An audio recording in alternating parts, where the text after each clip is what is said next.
Dear friend, let me explain this yet again, perhaps in a different way, but with many the same theme.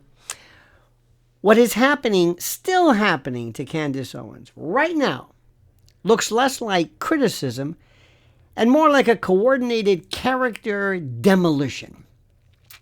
And once you slow down and actually look at it, the pattern becomes impossible to ignore because nearly everything being thrown at her, everything, avoids her arguments entirely and instead fixates on her state of mind, her stability, her supposed unraveling, her tone, her psychology, her motivation, her intentions, anything except and anything but the substance of what she is saying. And that is the tell, because when people believe an argument is weak, they attack the argument. This is axiomatic. They quote it, they break it down, they explain it, and they explain why it fails.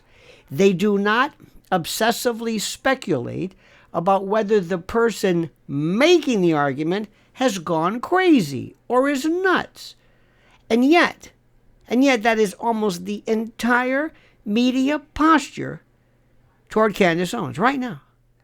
Headline after headline suggesting she's spiraling, unhinged, dangerous, irresponsible, while almost nothing actually engages the claims she's raising or the evidence adduced.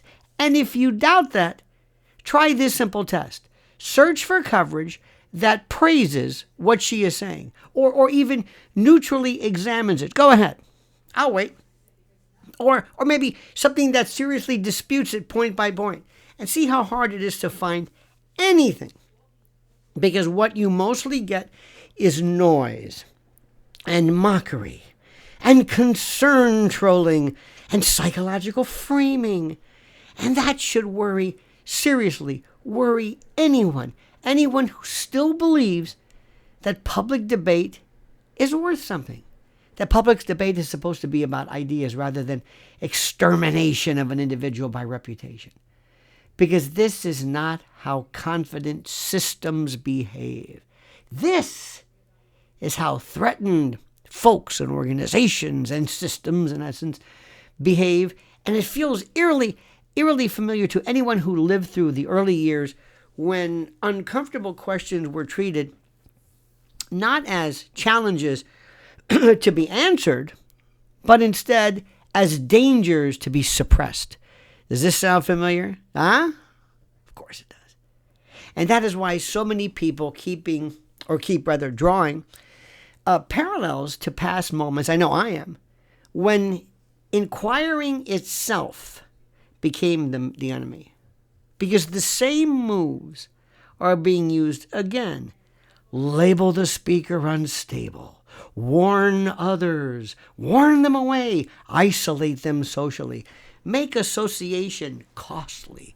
Repeat the stigma until it sticks. And never actually settle the question of whether they might be right about anything. And what makes this even more unsettling is how broad the attack has become, with, I guess, figures and folks who otherwise despise each other suddenly converging on the same target. Laura Loomer, Ben Shapiro, even Alex Jones, all in different ways circling Candace Owens, denouncing her, warning us about her, calling for investigations or consequences against her. Somebody even said, the president has to do something. Has to do something? What does that mean? And that convergence should give people pause, should scare you. Not because these individuals agree on much, but because when wildly different factions and organizations suddenly align against one voice, it often says more about the threat that voice poses than about the alleged wrongdoing. And what is that threat? What is that threat precisely? It's not that Candace Owens has perfect arguments? Of course not.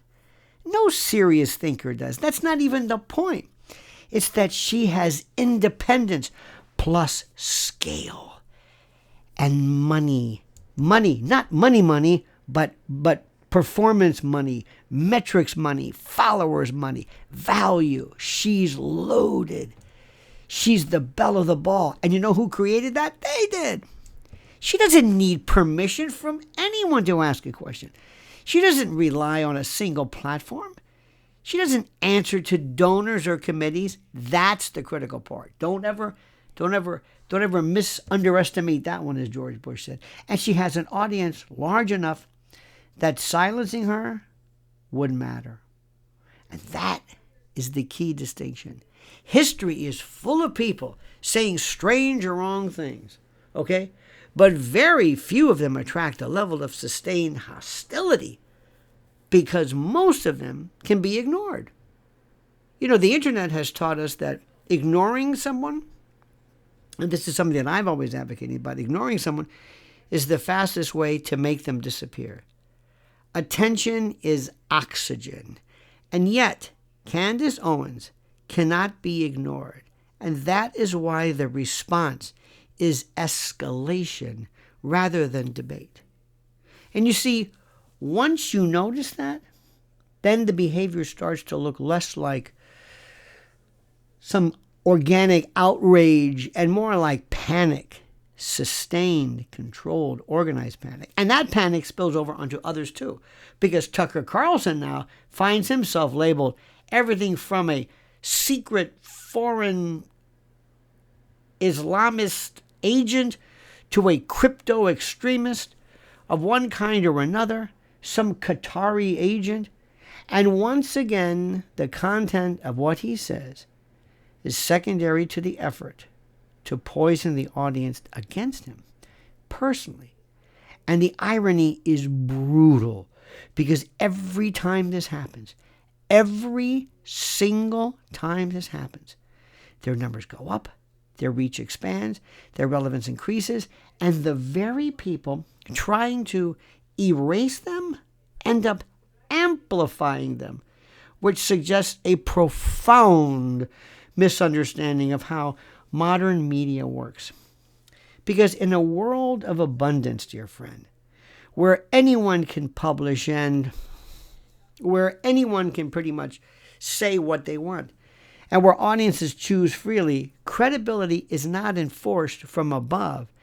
It's negotiated in public, and attacks that look coordinated or hysterical backfire. They signal weaknesses. They tell audiences that something important is being touched, is being zeroed on. And people aren't stupid. Oh, no. They remember other moments when they were told not to ask questions, to trust the science, quit fighting this. When they were mocked instead of answered, when they were warned for their own good. And many of those warnings later turned out to be wrong or self-serving. And that memory lingers. We don't forget that one. So when they see Candace Owens being treated this way now with heightened hatred, I mean, nobody even talks about the claims she's making. It's always about her. Read them. Read the art. Just read the headlines. They don't say she's wrong about this witness or she's wrong about timelines. No, it's what's wrong with her? She's unglued. Who can control her? Even people who don't agree with her start paying attention. They say, wait. Because they recognize the pattern that we've all seen before. And that's why the constant invocation of mental instability is so revealing. It's the oldest trick, the oldest move in the book. And if you can't defeat the claim, undermine the claimant. Make fun of them. If you can't disprove the idea, discredit the mind. And it is striking how little has changed over decades, because whether it was artists or filmmakers or activists or journalists in earlier eras, the same tactic keeps reappearing. And people who once warned loudly about censorship, remember those folks? Now they seem comfortable with censorship as long as the target is someone they find inconvenient or problematic. And that, my friend, is where the hypocrisy becomes impossible to ignore, because free speech is easy to defend when it protects your side, your way of life, when it supplements your way of thinking. And it's harder to supplement and to back when it protects someone else who is outperforming you. And that is what this feels like. Not a principled stand, but some kind of a turf war, a scramble by people who sense that their influence is slipping and are trying to reassert some kind of control by force of this consensus. And the strangest part is how little curiosity there is about questions that Candace Owens is raising. I keep saying this because if they were truly absurd, if they were nuts, the fastest way to expose that would be to let her talk, to let her show her work, to let errors pile up and address those errors. But instead, what we're seeing is preemptive strikes, source smearing, before audiences even hear the evidence or the source or the specifics produced. See, warnings issued in advance and moral framing designed to make listening itself feel dangerous. Don't listen to her. Whatever she says, it's wrong. Don't even bother. Just go someplace else. She's crazy. Don't listen to her. What is she saying? I don't know what she's saying, but she's crazy. And that tells you the real goal isn't to win an argument. It's to stop one from happening. And that should alarm anyone right now who still believes public life should be governed by reason rather than intimidation. Because today it is Candace Owens, tomorrow it will be someone else. Could be you. You see, the machinery doesn't care whom it runs over. It only cares that it keeps moving. And once it's normalized, that certain people must be erased rather than debated. Once you get used to the fact that certain people can be targeted, the circle always widens. And that's why so many people watching this feel uneasy, even if they disagree with her, because they understand something very simple. They understand that this is bigger than one person. It is about whether independence is still allowed. It's about whether independence is allowed when it becomes successful, whether speech is tolerated only when it's small and de minimis, and whether the same people who once mocked cancel culture, remember them, have now quietly rebuilt it under a different name, under new ownership. And the most telling detail of all is how personal and vicious the attacks have become. The jokes, the insults, the speculation about sanity and motivation and the endless repetition of labels, because that is what happens when the argument itself is no longer the battlefield. And meanwhile, my friend, the inimitable, the ineffable Candace Owens keeps doing the one things that drives her critics nuts.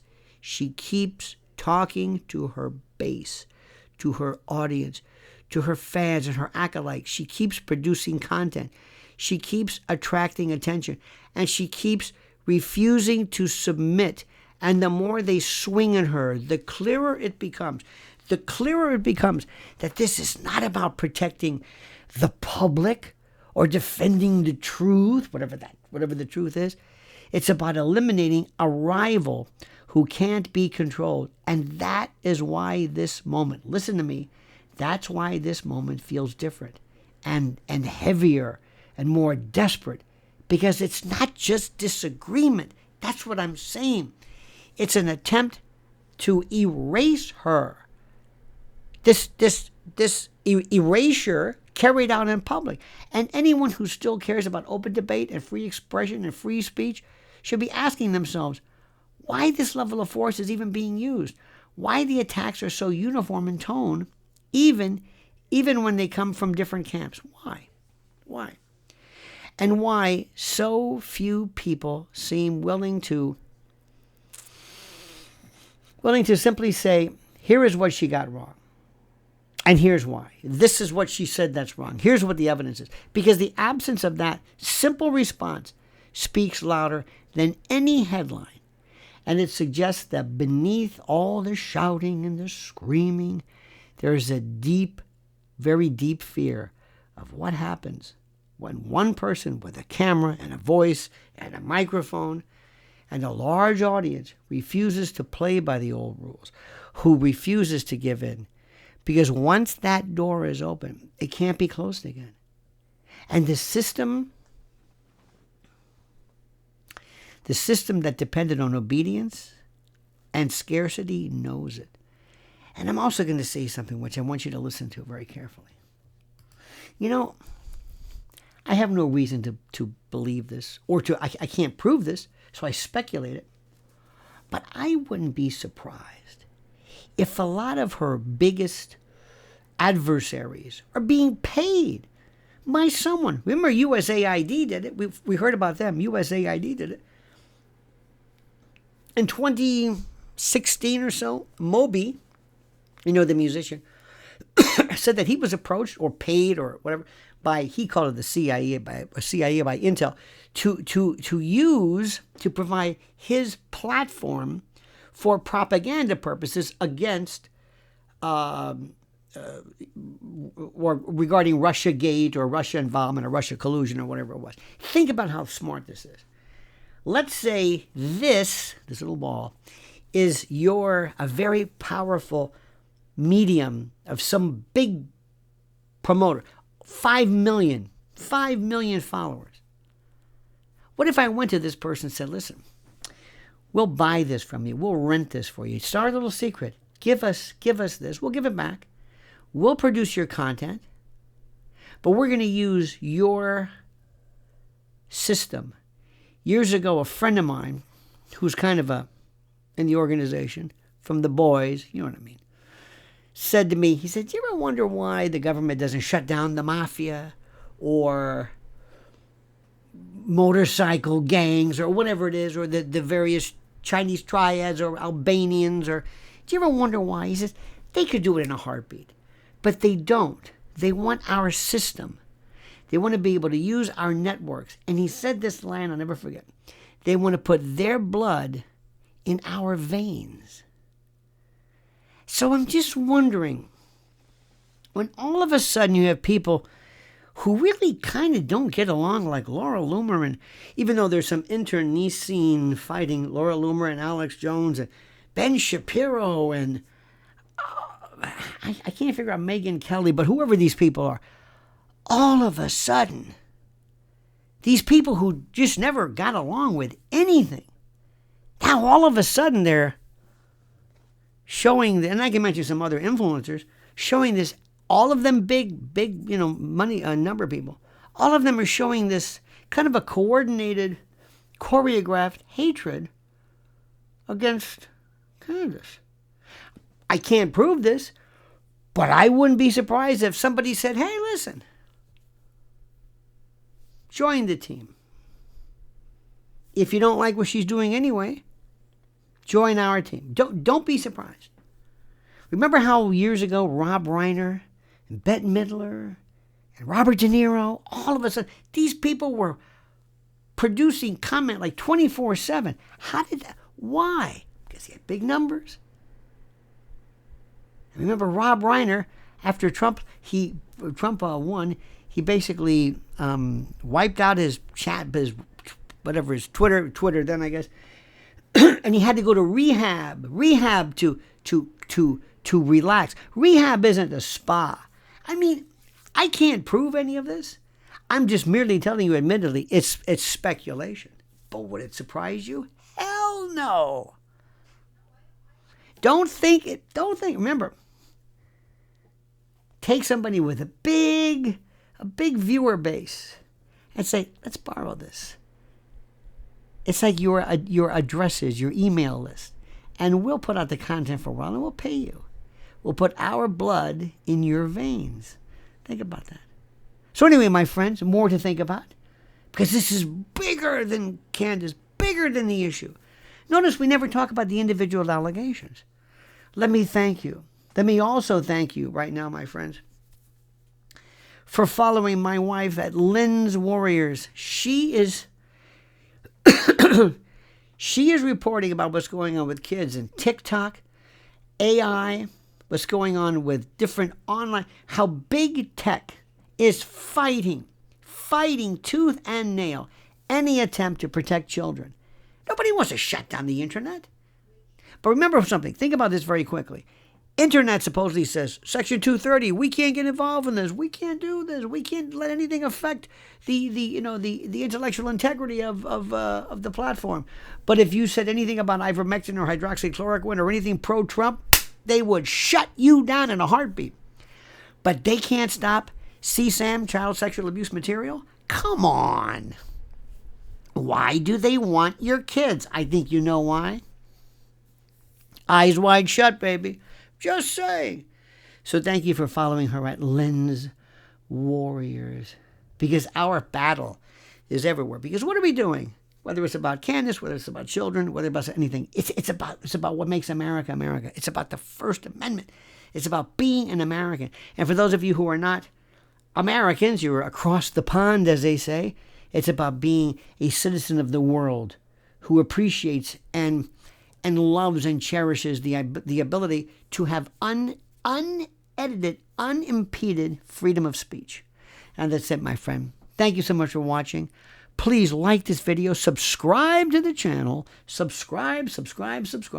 Hit that little bell so you're notified of live streams and new videos. And I've got some questions for you to consider. And I thank you so much. In any event, have a great and a glorious and a noble day. And please, I beg you as always to comment as you see fit.